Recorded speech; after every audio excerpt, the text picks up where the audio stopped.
All right, Shalom, Shalom. Ka'ala Yahweh, Barakatah Yahweh, Barakatah Yahweh, Barakatah Yahweh.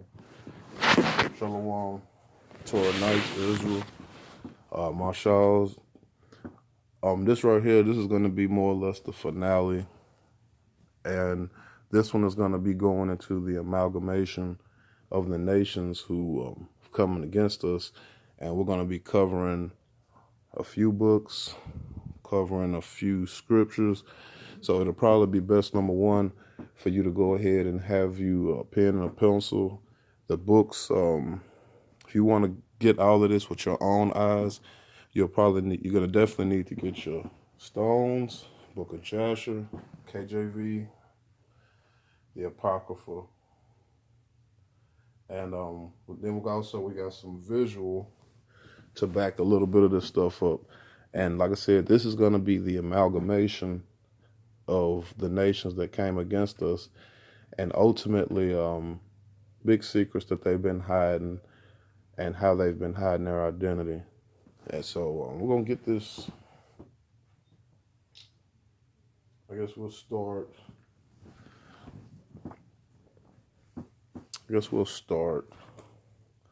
in the book of Jasher. And if you got the book of Jasher, what you need to do is go to chapter number 90. And we're going to start at verse number 6. And it says, "And Abenius ordered him to be slain, and Hadad, king of Edom, died in the 48th year of his reign. And the children of Chittim," now we do know Chittim, that would be Rome. And that'll be in Japhet's line. Okay, verse number 7. It says, "And the children of Chittim continued their pursuit of Edom, and they smote them with a great slaughter. And Edom became subject to the children of Chittim, and the children of Chittim ruled over Edom, and Edom became under the hand of the children of Chittim, and they became one kingdom from that day." So when we were fighting the Canaanites and we was kicking the Canaanites out of the land, Edom was started to be invaded by the Romans. And the first people who actually were the Romans. Now, once again, we've already showed in many books that the first Romans and these first Greeks were these people. So this is when these people took it upon themselves to go invade Edom. Now, this was a big mistake because Edom had already been mixing with the children of Cain and the Canaanites. And we're just going to keep on going, and we're going to show that.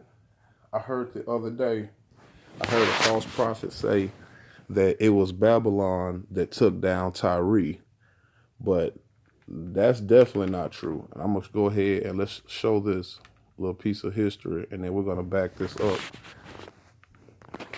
So let's show this little piece of history. Now I want y'all to listen to what this fella has to say. Neurologist, in a book titled "The People That History Forgot," claimed that most of the Edomites from Edom and many from Tyre went to the west to Italy and other places where they became Christian.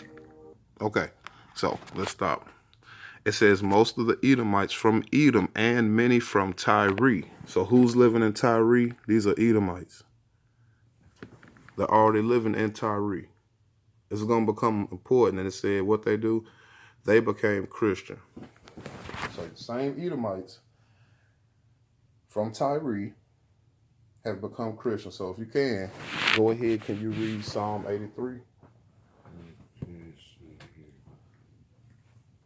Go ahead. We're going to go ahead. We're going to read Psalm 83. And what we're going to show in Psalm 83, let me see. Let me go back. We're going to read Psalm 83, and we're going to show you that the same players in Psalm 83 are going to be the same players who come back at a different time. Go ahead. Now go ahead. You can read Psalm 83 and read to verse number 9 or verse number 8. A song of song for Asper. Keep not thy silence, O God. Hold not thy peace, and be not still, O God.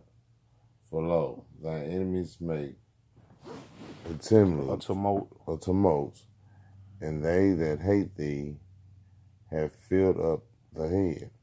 Have lifted up the head, and they have taken crafty counsel against our people, and consulted against our hidden ones.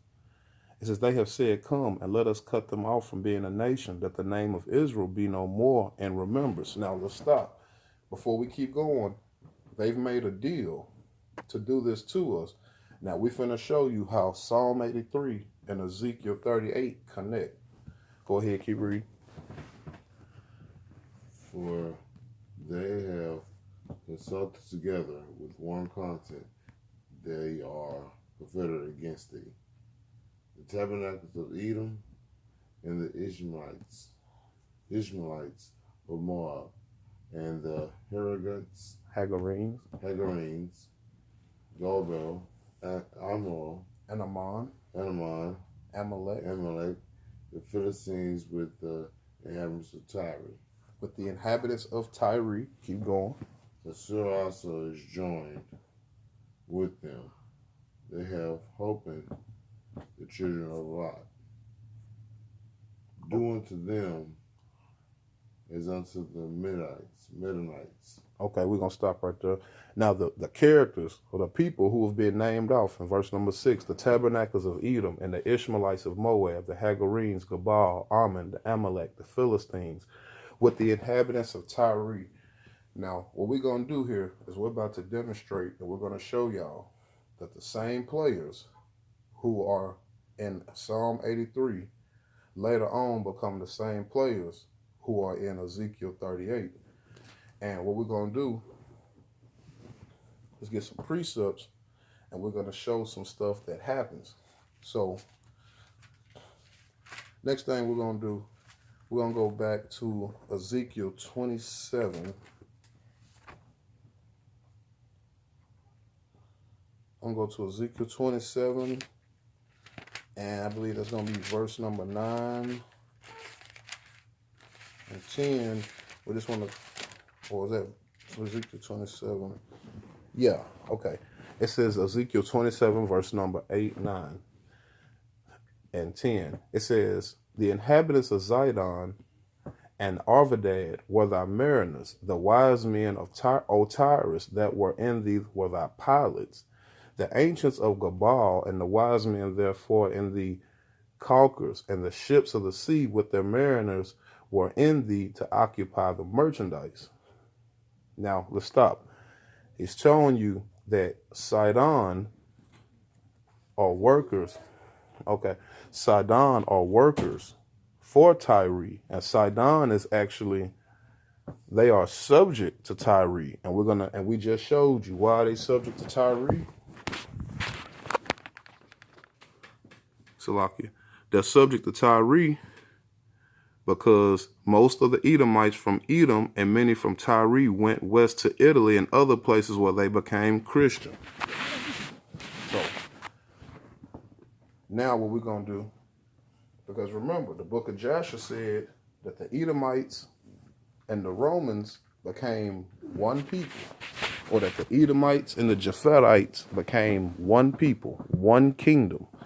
And what we're going to do now, we're going to go over here and we're going to go to Isaiah, the 23rd chapter, and we're going to start at verse number 3.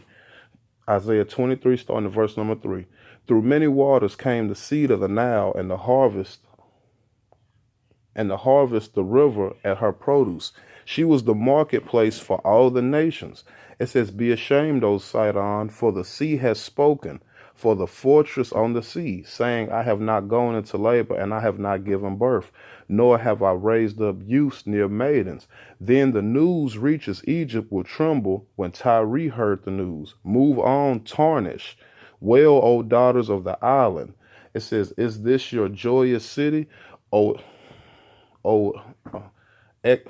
Not excellent, exultant one, whose origins were in the ancient days, who begs whose legs led there to dwell far away. Now listen to this. Who devised this against Tyre, the magnificent, whose merchants were princes and whose traders were the elite of the land? Yahweh, master of legions, devised it to devour the pride and delight and to suppress all the elite of the land. Pass away from your land like the flowing, O river, O daughter of Tarshish. It says, you have no more power. God stretched out his hands over the sea. He incited the kingdoms. Yahweh has issued a command against Canaan to destroy its source of strength. He said, exalt no longer, O oppressed virgin of Sidon. Get up and cross over to Kittim. So there we go. So what is it showing you? This is showing you that the Canaanites and the Edomites who are inhabiting that land, they moved over to Kittim. Now here's going to be funny, because remember, Kittim and Edom have become one nation, according to the book of Jasher. And when you look in the book of Isaiah in the 23rd chapter, it tells you that the people of Sidon crossed over to Kittim. And when you look up again, it says, O daughter of Tarshish, you have no more power. Now remember, Tarshish, that's the Tartars. So this is talking about going up towards the Caucasus Mountain and the Russia area. So he's letting you know Tyre has all of these people working for them at this point. Why? Because Tyre has been overthrown by Edom. So let's keep going. So now, since we've got that in, let's get a little bit of this. And we're still going to try to stay on the same, because I'm showing y'all how this amalgamation happened.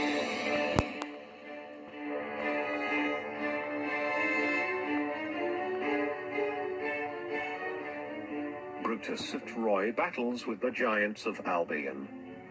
The Historia Brittonum states that the island of Britain derives its name from Brutus, a Roman consul who conquered Spain. This is ultimately derived from Isidore of Seville's popular 7th century work Etymology, in which it was speculated that Britain was named after the Roman general Decimus Junius Brutus Caluicus, who pacified further Spain in 138 BC. A variant version of the Historia Brittonum on Brutus traces his genealogy back to Ham, son of Noah. Another chapter traces Brutus's genealogy differently, tracing his descent from Noah's son Japheth. The Historia Brittonum on Brutus traces his genealogy back to Ham, son of Noah. Another chapter... That would be the Sidonians and the Canaanites who went up there. Chapter traces Brutus's genealogy differently, tracing his descent from Noah's son Japheth. These Christians... So listen to what it just said. It said Brutus, his descent comes from Ham. Take a good look at him. They track, one of his lineages tracks him through Ham, and the other his lineages tracks him through where? Through Japheth. Now, we're going to read that again. That's Isaiah 23.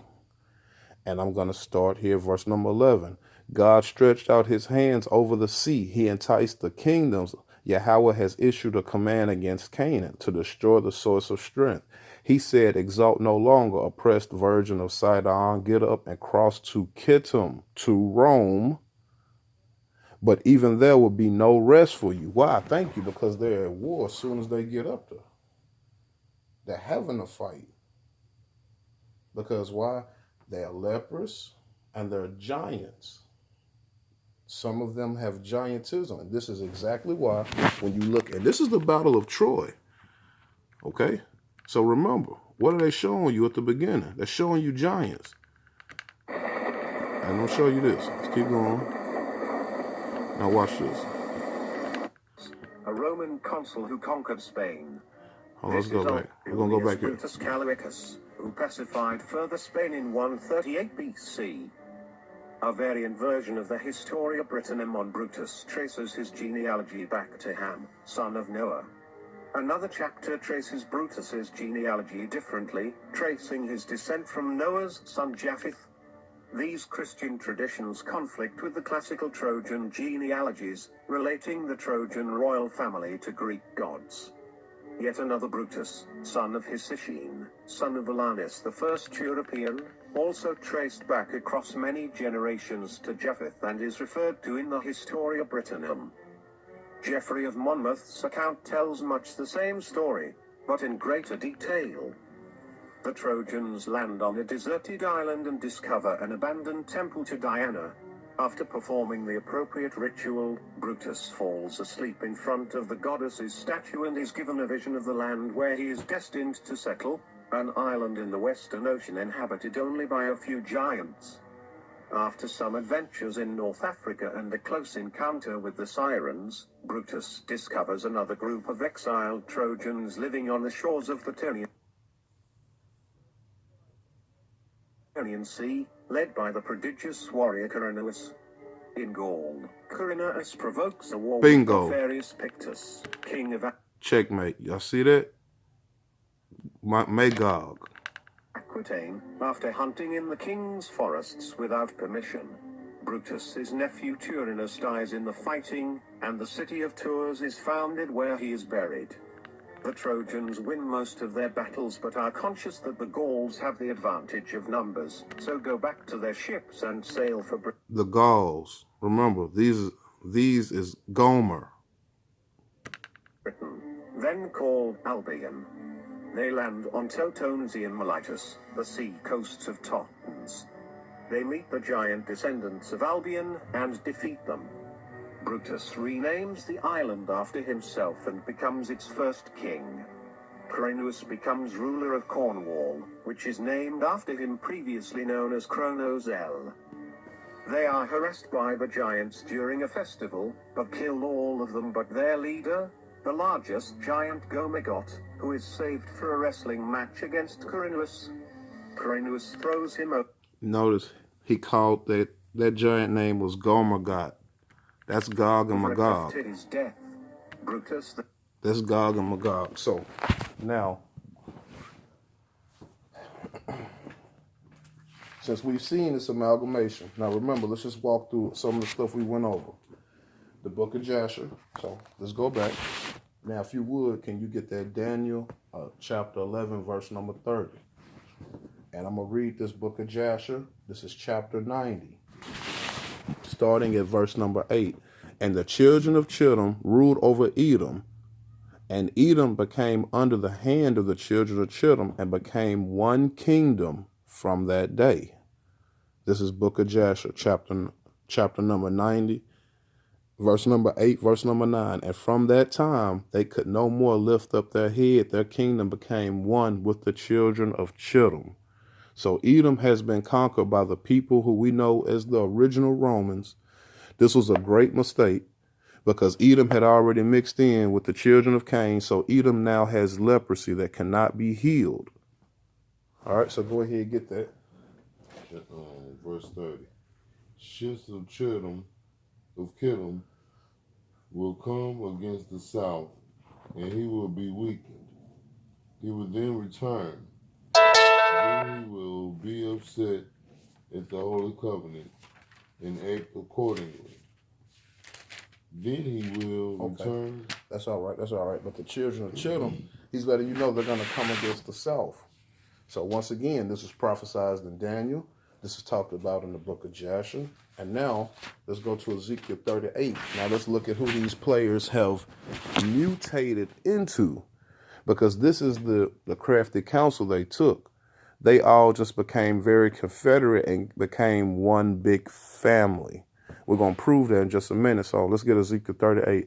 The word of Yahweh came to me saying, Son of man, direct your face towards Gog, the land of Magog, the prince leader of Meshech Tubal, and say to him, Thus said Adonai Yahweh, I am against you, Gog, prince leader of Meshech and Tubal. Now this is the key, y'all.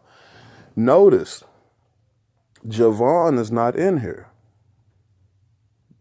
Ezekiel 38 ain't said nothing about Javon. Because why? Javon would be the Greeks, and these would be the people who they amalgamated in with as well. So now, get your Apocrypha. grab your Apocrypha, and read that First Maccabees, that same page, First Maccabees chapter 20, and 20. yeah, First Maccabees chapter 12, I'm sorry, and read verses 14 through 17. And I want y'all to listen to this very carefully. Get close to the phone so they can hear you. I want y'all to hear this very carefully. We have not wished to trouble you or our other allies and friends about these wars, for we have the help that comes from heaven to aid us, and we have been saved from our enemies, and our enemies have been humiliated. Right. So we have chosen Nemesis, Yep. Nemenius, the son of Anatosus, and Antiochus, and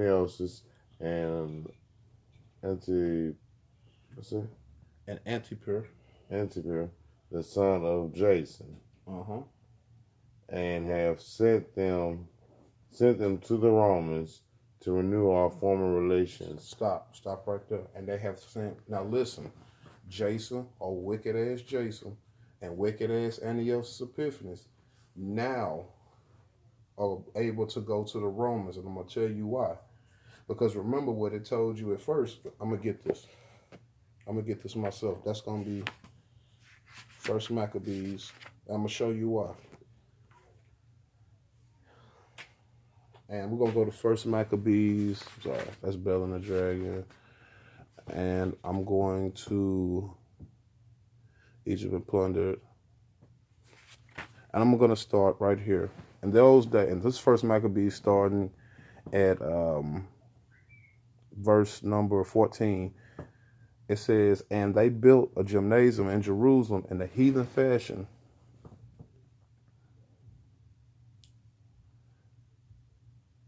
You know what? I'm sorry. Verse number 9.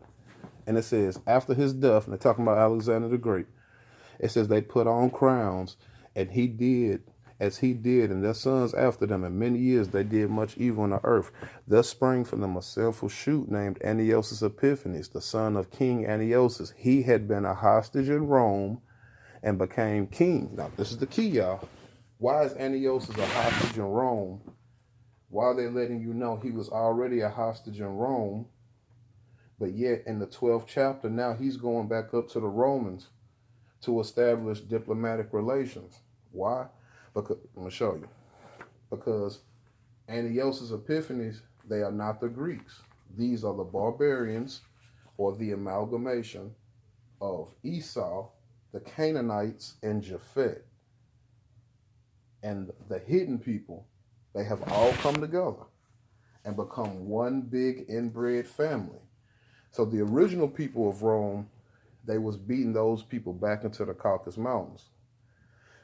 When they came and took over Rome, and they came and took over Greece, now these people are, what are they doing? They're running around and they're assuming the identity of the Romans and the Greeks.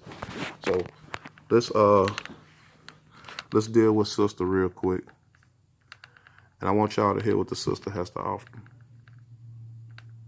Now, these fathers would be the head priests, and they would practice these tribal, incestual rituals with their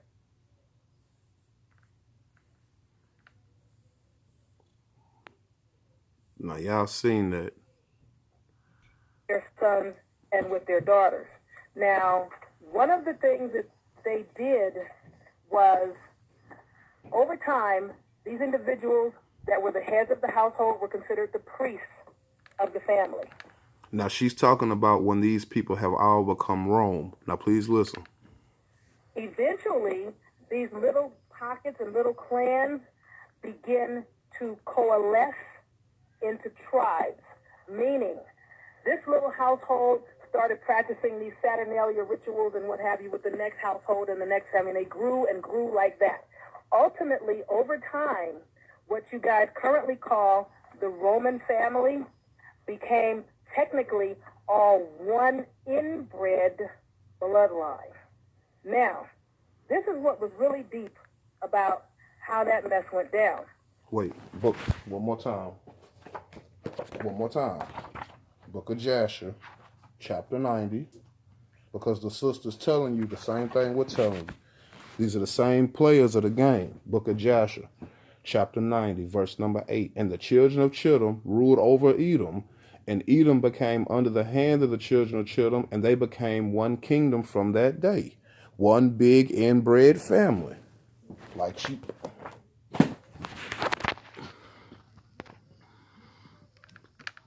The Pontifex Maximus, which you guys call the Pope, is their president. He's the president and the head father of that whole inbred family. They were all one and the same bloodline. They had practiced all these incestual rites of passage or whatever the case may be. And one of the things that was done is they called these, when their daughters would participate in these things, they called them Vestal virgins, but they weren't really virgins. All that basically means is they were prepared to do whatever it was they were supposed to do. One of the things that they would do is they would do ceremonial rituals where they used the entrails and intestines of animals and the flight of birds to do divination. Now, what you guys call Rome, they were involved in utilizing everybody's religious doctrine. Whatever the doctrine was, everybody used it, okay? Now, in the earliest periods of this particular state, because it went from being these individual pockets of families to being one big inbred state, where the Pontifex Maximus was the head father over these inbred families, because ultimately they became one family by blood through incestual inbreeding. Now, their trinity was Jupiter, Mars, and the Quirinus, because these individuals were people that followed the gods of war. Jupiter and Mars were gods of war. Jupiter is like a god of the heavens and the earth, or heavens and the weather, and he's supposed to be the supreme god of the Romans. And one of the names that you guys know him as is Zeus or Jesus, and now people say Jesus, what have you. The other god was Mars, who was a god of war. You know him as the Greek god Ares. But they had gotten so crazy with it that as they went on and picked up all the other religions from all the other cultures around the world, including the books of the Sibyllines, or the Sibyl, which they acquired from Greece, they determined that they were going to go out and take over the whole planet. And they do a lot of that with what they call feudalism. And what I wish my sister was on this line, because she has a better memory than I do. There is a term that I wanted to share with you guys last week. I think it's called feudal judgment or something like this. Maybe she'll call in and help me out with this one. But what we're under right now, these people went everywhere as their inbred incest family. And some of the individuals, you have to remember, there are different factions of loss of sanity. When you start practicing excessive incest, you start to lose your mind. But there are different levels of mind loss, or different levels of psychopathy and sociopathy. So one of the things that happened is they had a group that was a lot more crazy than the rest of them. And then hey, I'm finna show you, and thank you, sister. That's all we need from you. Now I'm finna show you who that group was that was a lot more crazy. Book Isaiah, chapter 23. And I'm gonna start from 13. I'm gonna start at 12. It says, he said, exult no longer, O oppressed virgin daughter of Sidon.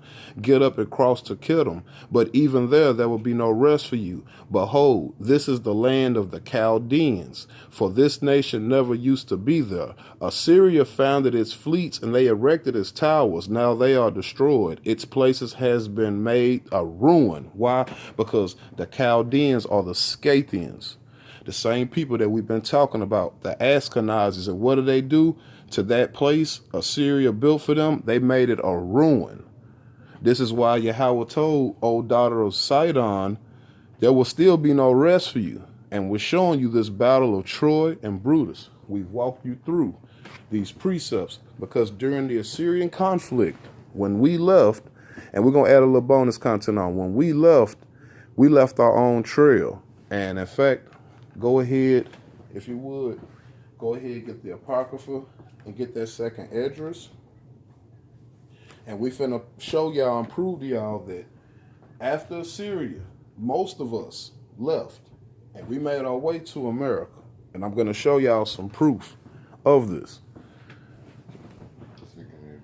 Go ahead, get that second address, chapter 13.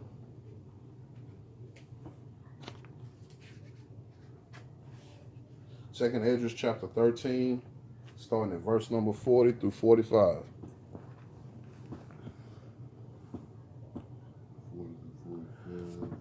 Yeah, go ahead, speak up so they can hear you too.